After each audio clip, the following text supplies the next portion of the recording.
আবার বিড়ি খাইতেছো? হ্যাঁ, এই মাত্র না একটা খাইছো? কতক্ষণ এসে খাইছো কত? আমি ইয়াতে আইছি, স্কুলতে আইছি, পরে কতক্ষণ এসে খাইছো? আধা ঘন্টা? আধা ঘন্টা হইতো না, পরে 20 মিনিট হইব। হ্যাঁ, বিস্কুট খাইছিলা? সবটি খাইছিলা? গোসল করছো? হ্যাঁ, আজকে কেউ দেওয়া লাগতো না, গোসল করছো? আচ্ছা ঠিক আছে।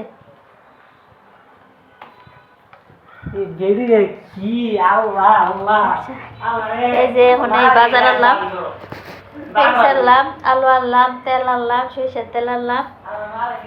আর এই যে সকালবেলা রান্না করে গেছিলাম মাছ ভাজি, তারপরে বেগুন ভাজি, বেগুন দাস পিছিয়ে আলু দা ভাজা ভাজা করছিলাম ধনিয়া পাতা দিয়া। এই যে আবার গুঁড়া মাছ এই ফ্রিজেতে নামায় রাইখা মশলা টসলা দেওয়া সব কিছুতে রাখে গেছি। এবার পেঁয়াজ কাঁচা মরিচ আলু এগুলো কাটবো, কাটিয়ে রান্না করব। তারপর আপনার এই যে ভাতও রান্না করে গেছিলাম, এই যে শুটকি তরকারিও আছে, তারপরে যে রাত্রে যে তরকারি রাখছিলাম ওইটাও আছে। এখন কী করা যাক, এখনই আমার রান্না করে খাইতে হইব।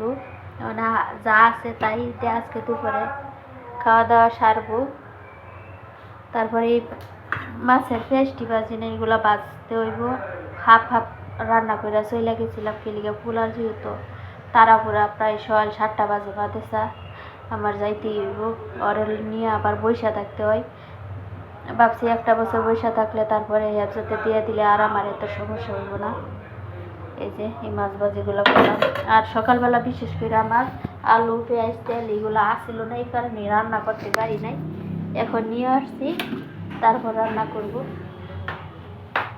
আল্লাহ হাফেজ। এই পর্যন্তই আমার ভিডিওটা।